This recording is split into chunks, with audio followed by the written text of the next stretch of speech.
बाद दो world leaders की उस मुलाकात की जिसने अमेरिका से लेकर यूरोप तक डर की सत्ता स्थापित कर दी है। ये वो दो वर्ल्ड लीडर्स हैं जिन्हें अमेरिका अपना सबसे बड़ा दुश्मन समझता है, क्योंकि 24 साल बाद नॉर्थ कोरिया में रूस के राष्ट्रपति व्लादिमीर पुतिन पहुंचे हैं और नॉर्थ कोरिया के राष्ट्रपति किम जोंग ने जिस तरह से पुतिन का ग्रैंड वेलकम किया है, वो तस्वीरें अमेरिका को सुई की तरह चुभ रही होंगी। इस मुलाकात की 7 सबसे पावरफुल तस्वीरें हम आपके लिए लेकर आए हैं। पुतिन के स्वागत में नॉर्थ कोरिया की राजधानी प्योंगयांग सज गई है। पुतिन किम जोंग की ये मुलाकात सिर्फ हैंडशेक, फाइलों के आदान प्रदान और डिनर तक ही सीमित नहीं थी, बल्कि पुतिन किम जोंग की जो केमिस्ट्री देखने को मिली, उसने नेटो तक को रेड सिग्नल जरूर पहुंचा दिया है।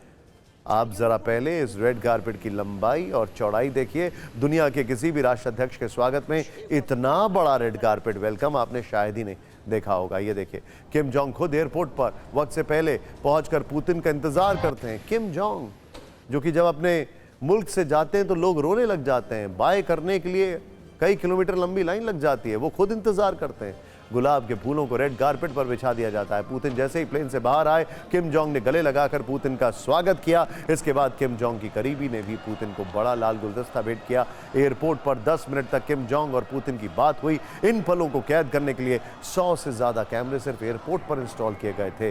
पुतिन को लेने के लिए एयरपोर्ट पर किम जोंग अपनी गाड़ी लेकर आए थे। पुतिन और किम एक दूसरे को गाड़ी में बैठने के लिए बार बार कहते रहे, पहले आप होता रहा। वो देखिए आप जरा, ये तस्वीरें देखिए, पहले आप। आखिरकार मेहमान होने के नाते पुतिन गाड़ी में बैठने के लिए राजी हो गए।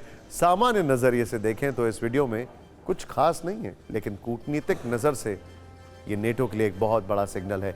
पुतिन के स्वागत में प्योंगयांग की सड़कों पर भव्य बाइक रैली निकाली गई। सड़क के दोनों तरफ लोगों की भारी भीड़ खड़ी दिखाई दी। पुतिन और किम जोंग के बड़े बड़े पोस्टर भी लगाए गए। नॉर्थ कोरिया ने इसके लिए कई दफ्तरों को खाली करा लिया था ताकि ज्यादा से ज्यादा लोग पुतिन के स्वागत के लिए पहुंचे। प्योंगयांग के सिटी स्क्वायर पर पुतिन के स्वागत में मिलिट्री बैंड ने दोनों देशों की राष्ट्र धुन बजाई।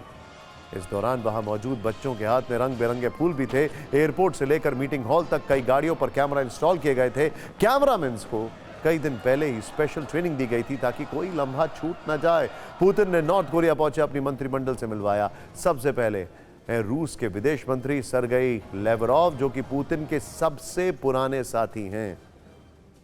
उसके बाद है रूस के deputy prime minister Denis Manturov, बीच में है क्रेमलिन के प्रवक्ता Dmitry Peskov, the motor mouth, और सबसे आखिर में है रूस के नए रक्षा मंत्री आंद्रेई बोलोसोव।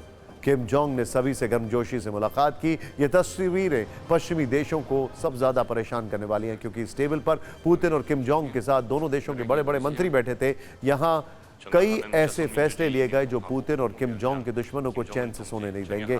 बैठक के दौरान पुतिन ने वादा किया कि रूस अमेरिका के दबाव, ब्लैकमेल और धमकियों के खिलाफ नॉर्थ कोरिया का समर्थन करता रहेगा।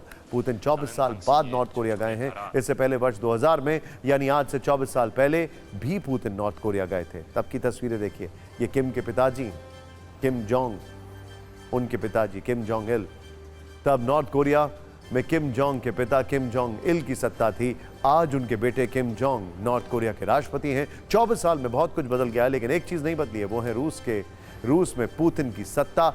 और जब किसी राष्ट्राध्यक्ष की सत्ता लंबे समय तक चलती है तो वो कूटनीति के कई युग देख लेता है।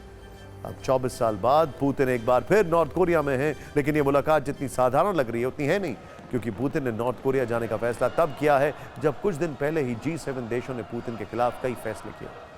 रूस को यूक्रेन पर हमले का जिम्मेदार माना है। सिर्फ यही नहीं, स्विट्जरलैंड में यूक्रेन पीस समिट रखी गई, इसमें भी रूस के खिलाफ प्रस्ताव पास किया गया। ऐसे में यूरोप से लेकर अमेरिका तक सवालों से भरा एक तनावपूर्ण सन्नाटा फैला हुआ है कि पुतिन किम जोंग मुलाकात में क्या हुआ या क्या होगा।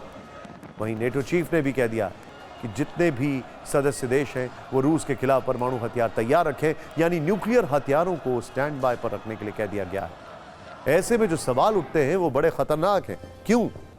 क्योंकि एक तरफ इन दोनों की मुलाकात हो रही है, दूसरी तरफ साउथ कोरिया से नॉर्थ कोरिया की टेंशन हो गई।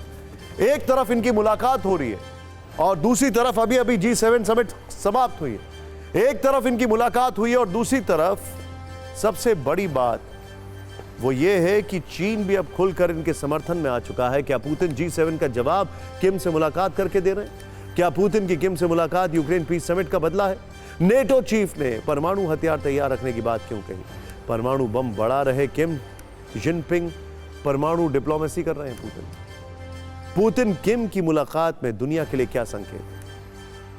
पुतिन के नॉर्थ कोरिया दौरे की टाइमिंग को लेकर इन सवालों का उठना लाजमी है, बड़ा नेचुरल है।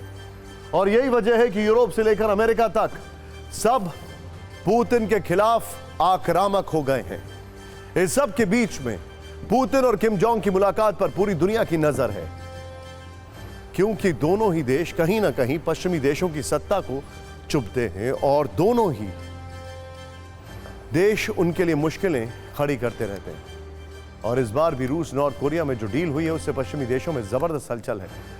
रूस नॉर्थ कोरिया में स्ट्रैटेजिक पार्टनरशिप को लेकर बड़ी डील हुई है, यानी रणनीतिक तौर पर दोनों देश एक दूसरे के साथ देंगे। रूस अब नॉर्थ कोरिया को कई संवेदनशील टेक्नोलॉजी ट्रांसफर करेगा, यानी नॉर्थ कोरिया अपने देश में ही ऐसे हथियार बना सकेगा जिसकी इजाजत अंतर्राष्ट्रीय नियम नहीं देंगे। रूस नॉर्थ कोरिया को फाइटर जेट और सबमरीन बनाने में भी मदद करेगा।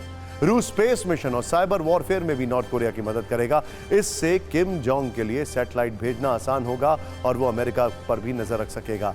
रूस नॉर्थ कोरिया को सस्ते दामों में गैस और ऑयल मुहैया कराएगा। इससे किम जोंग अमेरिका के खिलाफ और ताकतवर हो जाएंगे। वहीं दूसरी तरफ नॉर्थ कोरिया रूस को मिसाइल, रॉकेट लॉन्चर और आर्टिलरी शेल्स देगा, जो रूस को यूक्रेन के खिलाफ जंग लड़ने में मदद करेगी। यानी रूस नॉर्थ कोरिया में हुई डील्स किसी पश्चिमी विक्षोभ की तरह पश्चिमी देशों को हिला सकती हैं। वैसे ये बात आप सभी अच्छी तरह समझते हैं कि नॉर्थ कोरिया और अमेरिका के बीच कितना परमाणु प्रेम है, और ये प्रेम समय समय पर नॉर्थ कोरिया के मिसाइल टेस्ट और धमकियों से जाहिर भी होता रहता है। साल में अगर 12 महीने हैं तो हर महीने के हिसाब से किम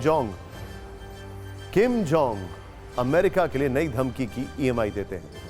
इसे हम इस तरह से भी देख सकते हैं कि पिछले एक साल में किम जोंग ने जितनी बार अमेरिका को धमकी दी है, मिसाइल टेस्ट भी उतनी ही तेजी से किए हैं, परमाणु हथियार भी उतनी ही तेजी से बनाए हैं। सीप्री की रिपोर्ट के मुताबिक 2023 में नॉर्थ कोरिया के पास 30 परमाणु बम थे। अब आगे क्या है ये अब हम आपको बाद में बताएंगे, क्योंकि अब फिर से हूटर जी आ गए। हमारी रील्स को शेयर करिए। नमस्कार।